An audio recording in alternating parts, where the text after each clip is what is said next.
The CBS Radio Mystery Theater presents...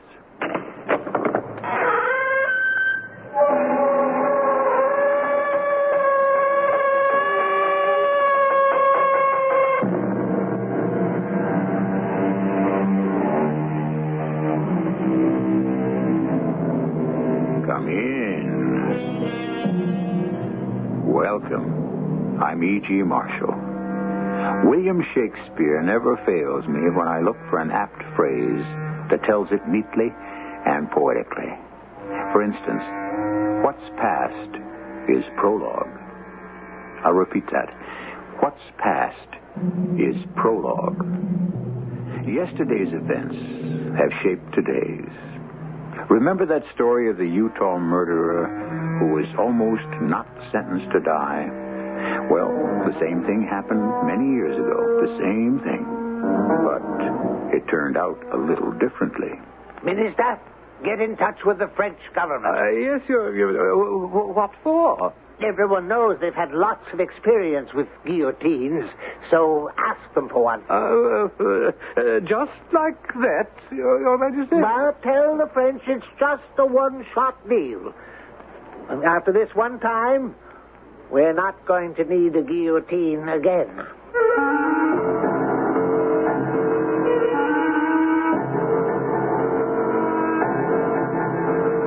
Our mystery drama, Much Too Much, was written especially for the Mystery Theater by Gerald Keane and stars Robert Dryden.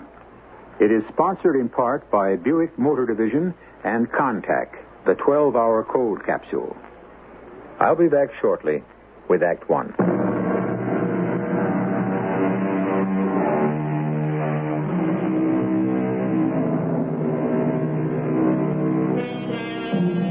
The man who couldn't be sentenced lived in an age long gone by and in a country still called Monaco. It is tiny, independent, and known the world over for its gambling casino, Monte Carlo. Monaco's citizens are called Monegasques. Still are. And they had their king, ministers, even an army, 60 soldiers, and one general. But who needs an army when no one's going to attack you? The king was forever on an economy binge and was even thinking of cutting the police force from 5 to 2 when the Minister of Publicity came to see him. Your Highness, we have a murderer on our hands. A murderer? Oh, my goodness. From France? Italy? Spain? No? Well, where did he come from? He's one of our own, Monegasque. Well, how is that possible? We're a law-abiding, peaceful people. Why, Monaco has never had I can hardly bring myself to say the word. Well, we have one now. Oh, sad, sad. Good thing King and Queen Senior, the father and mother, didn't live to see this day. Progress, civilization, a better world. And you end up with this. A man killing a man. A man killing a woman, Your Majesty. Worse. Well, just don't stand there. Get cracking with the Minister of Justice and the lawyers and so on. Oh, this is a sorry day indeed, Minister of Publicity. And you can quote me on that.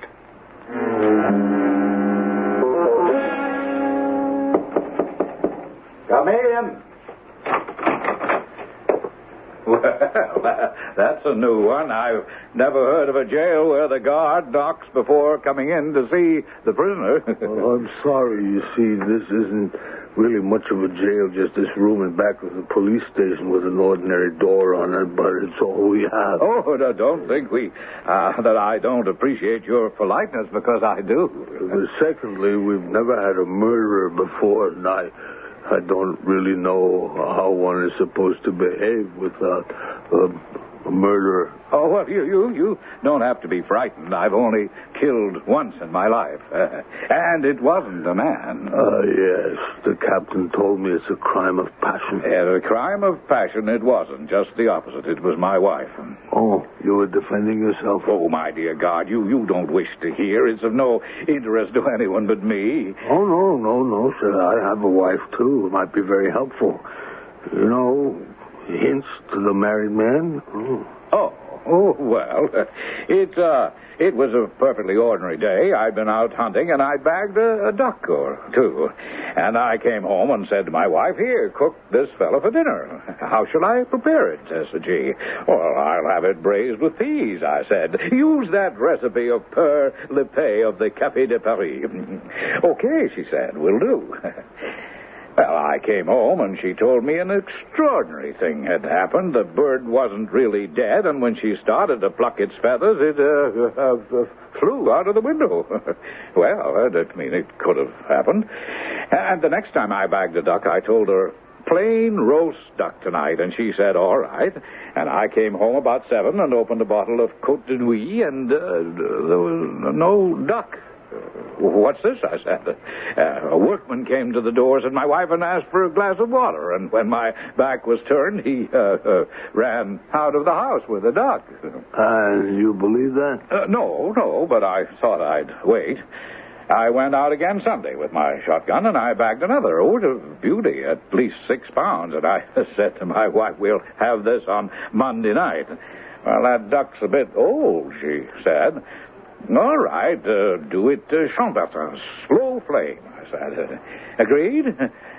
And on Monday, I came home early. You were suspicious. And there, sitting in my chair, in my dining room, my wine in his glass, was a gentleman I took to be my wife's lover, and he was eating my duck. And so I pointed my gun at him, and he admitted everything. All the ducks, my wife, everything. I pulled back the trigger. You were defending your honor. My wife screamed and picked up the duck and threw it at me to deflect my aim. The gun went off right through the duck's head into my wife's head. Her lover ran out, called the police, and here I am. With a story like that, you'll get off. Oh, I'm afraid not. If I'd hit him and not her, then I could probably go free. It's bad luck. And worse, if I may say so, you never even had one duck for dinner. Oh, well, I'm very sorry, sir.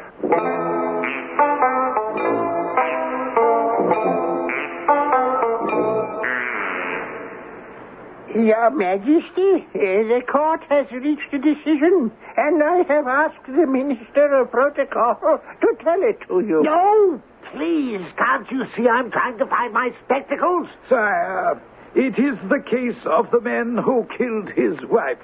Oh dear.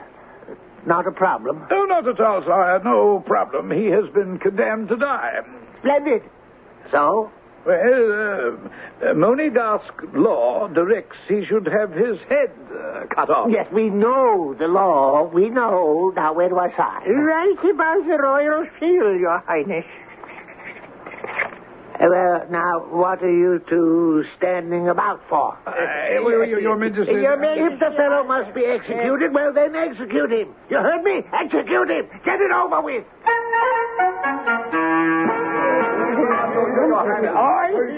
You should have told His Majesty. But put it in round numbers. He would have listened. My dear Minister of Finance, since when does our good king listen? He's not easy to bring bad news to. He dismissed us. He never gave us a chance. And as always, it will be my duty. I can see that. We don't? Never had one. Why not? Other kingdoms do. Never needed one. There's no other way? None. Ah. Since we must execute, I'm afraid the guillotine is the only way. Well, of course, I could have told you that. It seems to me the answer is for us to have a guillotine of our own. common sense-wise. Yeah, I've got it. Oh, a sudden thought, Your Majesty. Uh-huh. Get in touch with the French. Everybody knows they've had a lot of experience with guillotines. Ask them if they could furnish us one. We'll also need a professional executioner to handle the equipment. That's exactly what we were going to say. But tell the French it's strictly a one-shot deal. We don't ever expect to need one again. Your Majesty, may we? Oh, come in. I always feel like running when I see you, Minister of Finance. As for you, Minister of Publicity, I don't know what I feel like. We have a communication from the French. What do they want now? Another wine festival? In reply to our request for a guillotine. They will be happy to supply us along with one of their own trained men, complete in costume and so forth.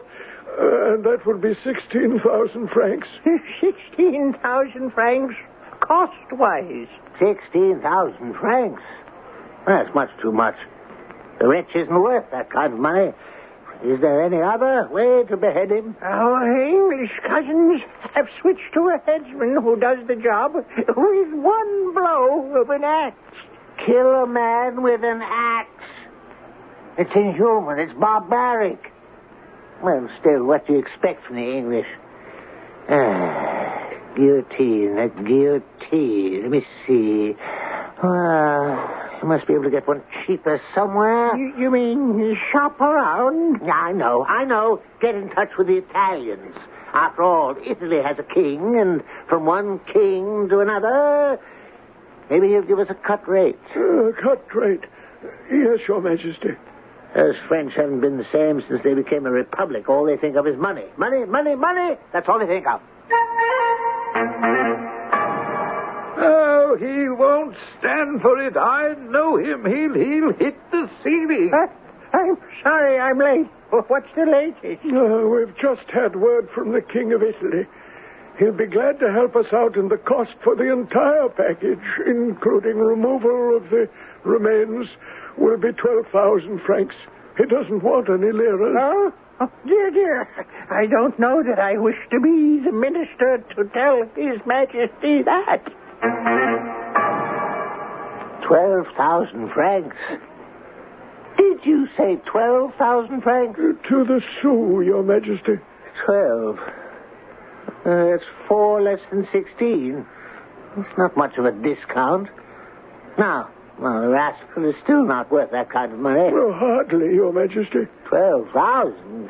Get up that sum, we'd have to tax every adult Monegasque 2 francs a head.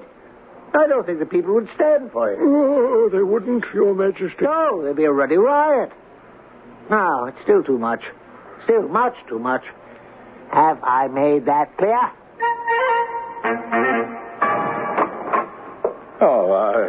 What do you want, God? Is everything satisfactory, prisoner? What? Your dinner. Is everything up to your expectations? I should say not. Do you call this filet de sol Silvestre? And the second course, does this scrawny geriatric capon deserve the name poulet rôti beau séjour? You're not happy with the fish and the chicken? They're an insult to my palate. You can tell the king's cook that I am decidedly unhappy. This may be fit for a king, but not for me. Hey, what's this? What's all this? He doesn't like the food, Captain. Oh, now, come now. You're a prisoner, sir. In fact, a condemned murderer. Not a paying guest at one of Monaco's quality restaurants. Now, don't tell me what I am. I know my rights. He doesn't like the filet de sol Sylvestre. I am entitled to have exactly what I desire for my remaining meals on Earth. This is a fact known to the penal system the world over. What a man condemned to die is entitled to. I know my international convention. Yeah, but my dear prisoner, you're not about to die. Our king has not been able to secure a guillotine at a price the kingdom can afford. This execution your conduct has forced upon us will cost Monaco much too much. Yeah, well, I see your dilemma. I'll give that some thought.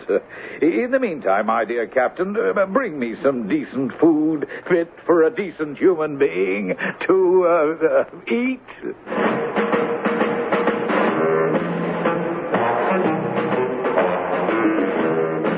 So there you have it.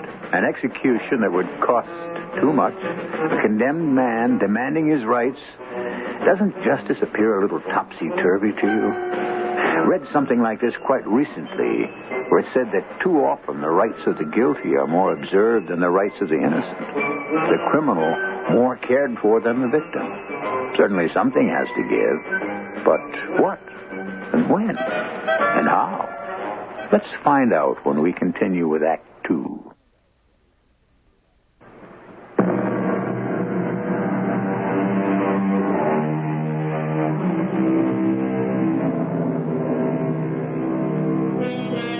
Old Bill Shakespeare hit it right on the head when he wrote, "Liberty plucks justice by the nose. The baby beats the nurse." Isn't that what we have here? A kingdom trying to mete out justice, if it can be had at a bargain. A guilty man screaming about his own rights, oblivious to the right to live of the person he killed. Now back to the story. The next morning, the prisoners summoned the captain of the guards. Oh, yeah. Well, I have been thinking over your problem, Captain, and I believe I can be of some small assistance. I happen to have some excellent personal contacts with the King of Sweden. Sweden, of course, has never adopted the idea of beheading as capital punishment, but I happen to know for a fact, the prisoner told me, that Monsieur Joseph Ignaz Guillotine... The one who invented... Yes, I know. May I finish? Had sent to the King of Sweden a guillotine and an operator on approval. The prisoner said he might be able to persuade the King of Sweden to lend the machine to us so we could have our execution. Oh, well. Good thinking. That's worth the offer. Should we pass the word along to you-know-who? Oh, yes, I think His Majesty would approve. I'm quite impressed with your prisoner, Captain.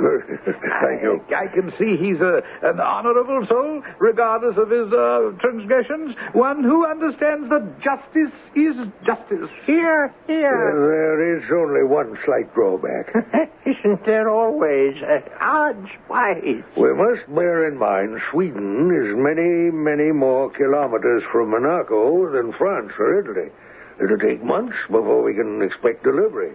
Sailing vessels, storms, what have you. I'm sure the prisoner won't object to such a stay of execution. And he most certainly won't object. But will we? Why should we?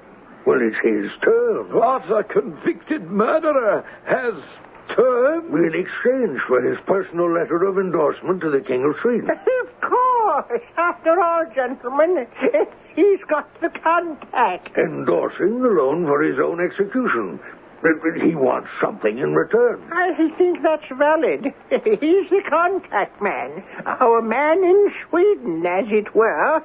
He has to be paid off a fee. He wants money? No. The prisoner's fee is that in return he would like his meals every day from today to be of the superlative quality generally reserved for the condemned man's last meal. Do you think the king's cook can deliver? Well, I certainly hope we don't have to import a chef from Paris to feed this undesirable. And he has instructed me to request of the king's cook. Where did I put that piece of paper? For lunch today he wants a cold poached bass suédoise. And for dinner tonight, filet mignon with a sauce béarnaise. Is that all? He hasn't decided about the wine.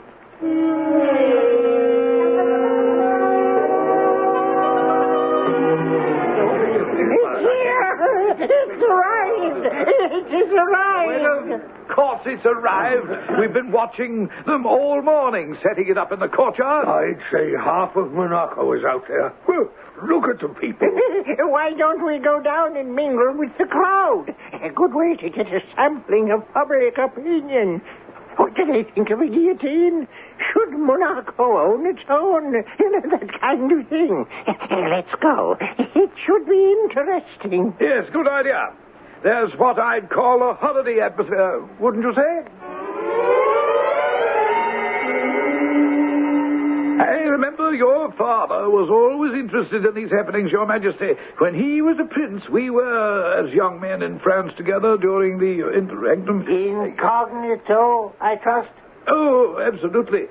We were at the Hôtel des Cinq, just about as far from the tumbrel as we'll be at this window.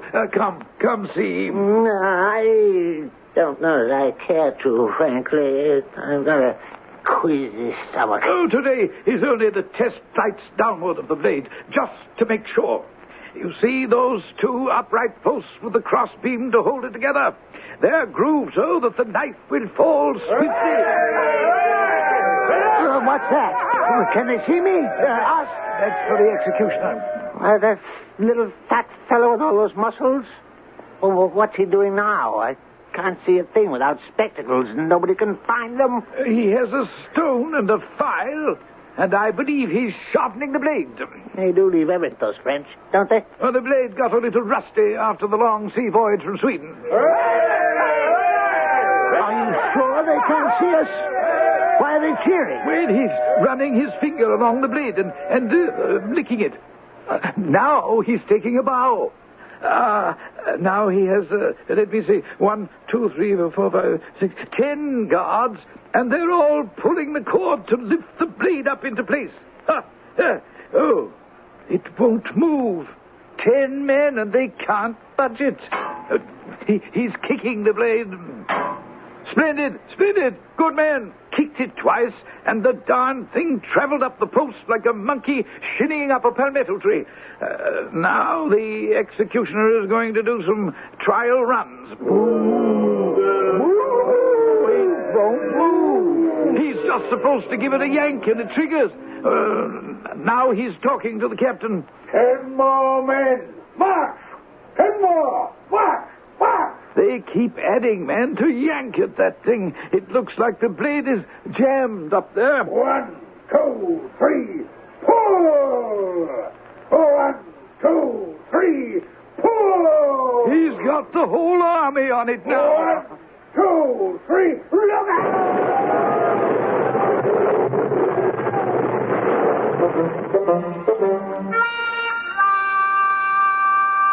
Your Majesty, now if you what? vouchsafe me the opportunity. One at a time. I think we should thank the King of Sweden for that pile of firewood in the courtyard. We are not amused. I have asked you here for your thoughts on the disposition of the prisoner. Minister of Justice. The law says execution, but not by whom? Might it be done by one of our soldiers? A soldier? I don't see how. Excellent. Why didn't any of you dolts think of that? It's natural. A soldier to cut a man's head off. But, Your Majesty, After all, in war, soldiers don't mind killing people. In fact, that's what they're trained to do. Send for the general. Soldiers of Monaco, I ask now for volunteers to assist justice in this small but great land of ours. A criminal has been sentenced to be executed, and we need one man who will bravely undertake the task.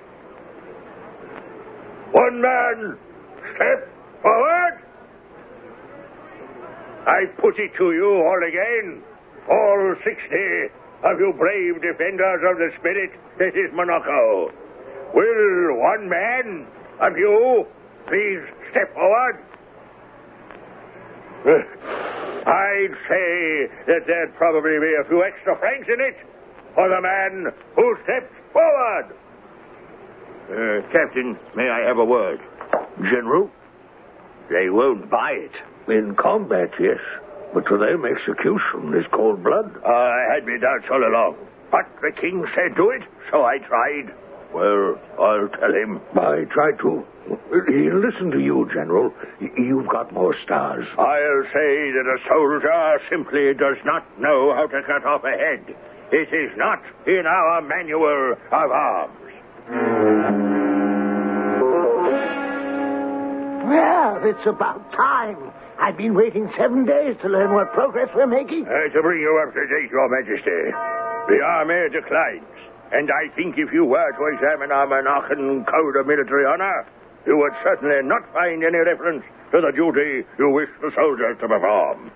I took the matter up with the ministers, and execution by firing squad was suggested. Clear thinking. Yes, why not? Well, however, the rifles issued to the men are not accurate enough. And in fact, on our test range just the other day, 3 of my men were injured when the guns fired backwards and the stocks dislocated 3 shoulders. I don't want to hear any more. I simply do not wish to hear any more. An army to defend the crown without accurate rifles? It's incredible. Well, for many years, I have been requesting authority to update our weaponry. The Minister of Finance has our estimate. Why, with those things, we can't even hit rabbits at 30 yards. That's enough. We shall have a talk with the Minister of Finance on that subject on another day. Your Majesty, I submitted a budget for your signature 2 weeks ago, and you said, not now, it costs much too much. First things first. The condemned man, and how do we condemn him? Huh? All right, now. Any more bright and cheery news for your king?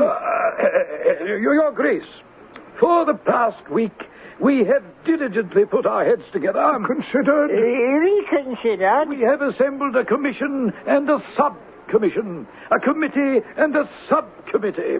To study the pros and cons wise. And we have finally concluded, sire, that the best thing would be to have your Majesty commute the death sentence to one of life imprisonment. Well... That way we could extricate ourselves from this miserable pickle, and you, sire, would be hailed as a monarch of mercy. That's fantastic. And much, much cheaper.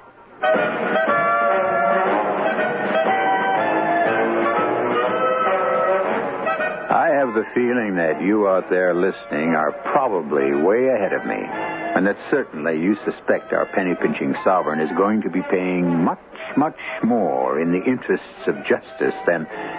But I shan't give it away. Stay with us and find out with us in Act 3. Did you know there are over 100 different strains of cold virus? And any one of them can make you sick? That's why there's Contact. No matter what cold virus attacks, one capsule helps relieve your swollen membranes, your runny, sneezy misery up to 12 hours, all day, all night. That's the wonder of Contact. Give your cold to Contact. Real medicine for real cold. Take all these directly. How does your laxative work? Many brand name laxatives contain ingredients that expand in your stomach. That's how they work. We know a medicine that works differently. It's in the X-Lax pill. Overnight, the X-Lax pill gently stimulates your system's own regular rhythm. Stimulates your system for relief in the morning. No surprises, just relief in the morning. That's the X-Lax pill. Try it tonight with confidence. For occasional use only as directed. X-Lax pills.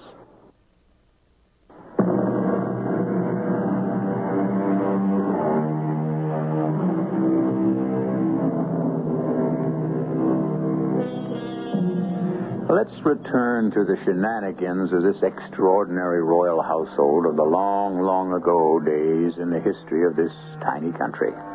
To begin Act 3, let me just tell you that as soon as the king thought he had solved the problem of the plaguing prisoner, a new obstacle showed up. For not anywhere within the borders of Monaco was there a prison suitable for a man sentenced to life imprisonment. Oh, yes, we have a lockup, Your Majesty. But for a prisoner to spend the rest of his life in, hardly. What is it used for, General? Oh, overnight offenders, that's all. A shoplifter, a wife-beater, a drunk. Of course, we could have one bill. Not so fast with the crown's money. Why don't I have a look around and see what we have on the premises? General, do you mind? You? Your Majesty? Are you sure you want to do this yourself? Why not? It's a fine day. Here now is a possibility. The Royal Aquarium. The Royal Aquarium.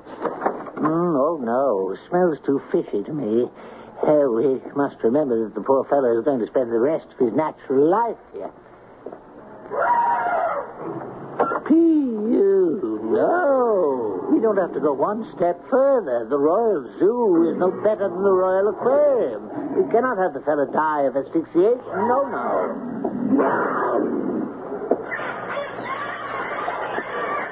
The Royal Aviary. Yes, the Royal Aviary. This is quite unsuitable. What did you say? Break his eardrum. What? Let's get out of here.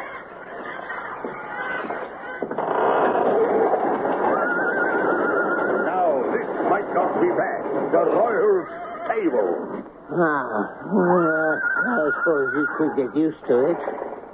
Of course, if we gave it a good cleaning, there are certain advantages. Those small high windows with the bars, even the stalls. Well, I mean, the prisoner could use one for sleeping, plenty of hay and straw, another stall for eating. It makes quite a suite. And all this begins to make sense. Your Highness, may I call your attention to one slight drawback? Yes? If the Royal Stables becomes the Royal Prison, where will we keep the Royal Horses? Actually, down here, Your Majesty, is my favorite. I've reserved suggesting this as a prison for last.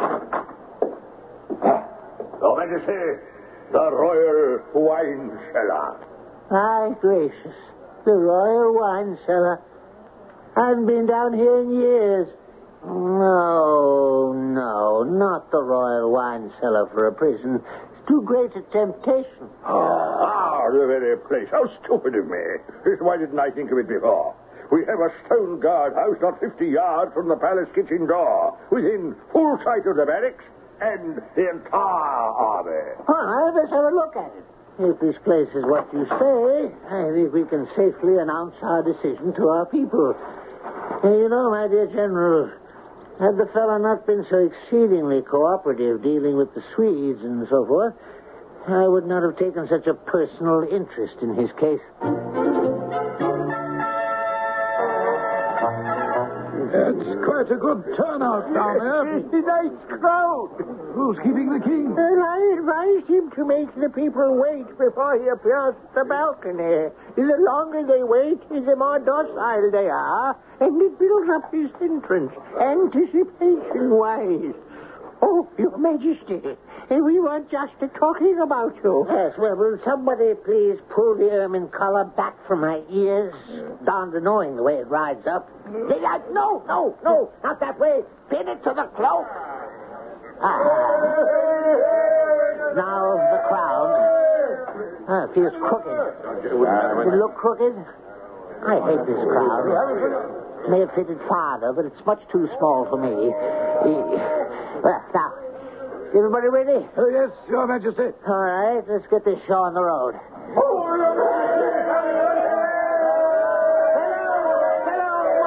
Fellow monarchists, loyal subjects of the crown, we're all aware of the tragedy that's befallen our peace-loving, law-abiding land. That one single Monegasque has disregarded the canons of social behavior and snuffed out the life of another Monegasque is... yes, well, it's pretty bad, to say the least. However, there is the act of forgiveness. Is that not so? Who here would like to see a man die? Let me hear your voices. I'm sure very few. Oh, dear. You really are that fond of death for a criminal. However, I, your king, I feel compassion. Let me say, great compassion. Therefore, since we would rather our prisoner lived and learned to repent his misdeed, we have decided to commute the death sentence to one of life in prison. Now, let me tell you a little of the arrangements for the safeguarding of the prisoner. He will be incarcerated near the palace, well guarded round the clock by 3 shifts, brought his meals by the guards, and I would say pretty well guarded. All right, and so with this momentous news, we conclude. And thank you for your devoted attention. And now, everybody back to work. On the double! Oh, I'm exhausted. How did I do? How did it go? Huh? Marvelous. It's simply marvelous. I don't know. I don't think I grabbed them.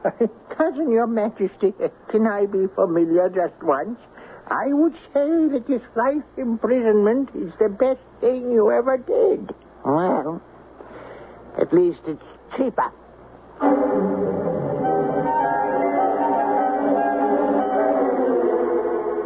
I don't believe it. I can't believe it. Your Majesty, I've been keeping close tabs on the whole operation every month for the past 12 months. From the day the prisoner started his sentence, I watched it like a hawk. I make sure there's no duplication, no waste, no fat. And these are the figures. We'll go broke. Add it up. Round-the-clock guards for 365 days. That's 8,760 guard hours. Food for the 2 shifts when they're not normally feeding guards. Food for the prisoner, and that's a heavy item. He's no cheap eater. No, don't get me wrong, Your Majesty. I understand. Gourmet meals, that was the deal. It can't be. 1,000 francs a year? All right, the rest of you've been standing around with your mouths open and saying nothing. General, ministers, say something. Perhaps the first year is always higher expense-wise. No, you don't, simpleton. This life as a young man. He could live for another 50 years. It's a severe drain on the royal purse. This rascal is bleeding us. There's got to be a cheaper way. We could save money if we dismissed the guards. Well, wait a minute. No guards and the prisoner might run away. Is that such a bad idea? He's got it. Is that such a bad idea? General, release the guards. Unlock the door. When, Your Majesty? This very minute. Very good, sir. What time is it? A few minutes till dinner time. Good. Let's watch. When he hears the door unlock, he'll think they've brought him dinner. And then... here, this window faces just right. Let me see. Oh, yes. The kitchen is below us to the left. Oh, there's the general. The guard is unlocking the door. And there goes the guard. You see him around the corner? And there goes the general. Here he is, the prisoner. Absolutely on the button. Ooh, look at the expression on his face. Where is my guard to bring me my dinner? Oh, I wonder if he realizes he could escape right now. He could escape. The prisoner has disappeared. Which way did he go? I know he didn't go back inside. Ministers, I believe our problem has been solved. Our prisoner seems to have decided to take a little walk. Now, nobody here will go down there. Nobody in this room will give any kind of an alarm. Tomorrow we shall decide, in consultation with the Minister of Defense, the Minister of Transportation, as well as the Minister of Justice, exactly when to give the alarm. The border is only a quarter-hour away by train. On foot, it takes a little longer. We want him to have ample opportunity to make a complete escape. Your Majesty, Your Highness, he's back. What? Who's back? The prisoner. He's carrying a tray. It must be his dinner. Of course. He's been to the king's kitchen, fetched his own dinner. What do you think of that? Self-service. He's back inside his prison. Oh, he's shutting the door behind him. He's not leaving. He's staying. Well, you might as well tell me. What's the bad news? He did it again. All day. Opened the door at breakfast time. No guard in sight. Went to the royal kitchen. Asked for what he'd ordered. They gave it to him. He went back to his cell and he ate it. The same thing at lunch and at dinner. And he's ordered his menu right through Sunday. Well, I'm not waiting for any Sunday. Well, what can we do? Tell him. That's what you have to do. Tell him straight out that we don't want to keep him, we don't want to feed him, that he's a lazy good-for-nothing, and to get out and get himself lost. Well, but I have nowhere to go. I mean, what can I do? Everybody knows about me. Every day, at least 50 rubbernecks walk around the guardhouse, gawking and pointing and whispering. You have ruined my character by your sentence. What can I do? Well, my dear chap, wouldn't you feel better out in the world, making an honest living? Well, to tell you frankly, I've gotten out of the habit of working. Oh, come now. No, you've treated me very badly. In the first place, when you sentenced me to death, you should have executed me, but you didn't. All right, I didn't complain about that. And then you sentenced me for life and put guards on duty to bring me my food. Sometimes they'd be late, and I would have to wait as much as 15 minutes for my dinner. I didn't complain about that either. Then you took the guards away, and I had to fetch my own food. Well, perhaps I'm too easygoing. I didn't complain about that either. But now you actually want me to go away? I can't agree to that. You can tell the king that so far as I'm concerned, a deal is a deal. Ministers, things are not as we might wish them to be. Does anyone here have any ideas of how we can get rid of this monster? Certainly. Offer the prisoner a pension. Pay him? If he leaves the country. Pension him? Can we keep it reasonable? I suggest 500 francs a year. Much as that? He may go for it, found money-wise. Yes, I agree with the Minister of Finance. It would be worth it to be rid of him. 500 francs. Think maybe you do it for 4? I don't think we can haggle. Summer is coming, and it'd knock us out of the tourist business. People don't want to visit a country where there's a roaming convict, a killer who doesn't want to leave, and whom we don't want to lock up. Well, that's it, then.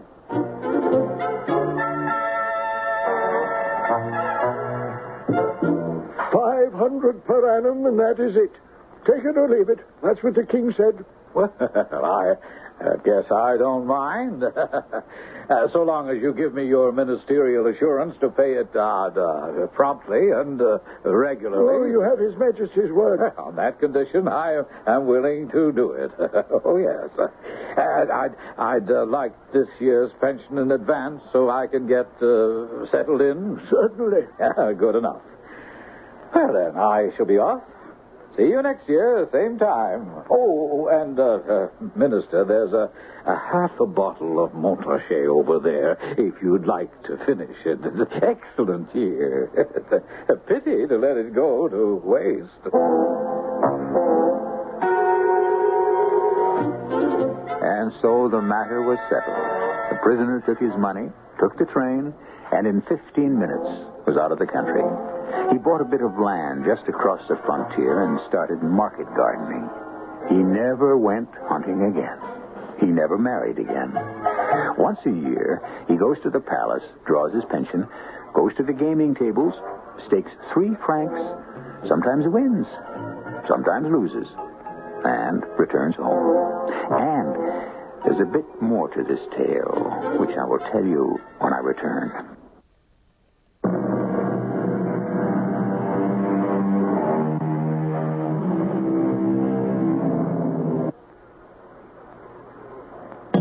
You can find the story you've just heard written in Russian by the great Leo Tolstoy.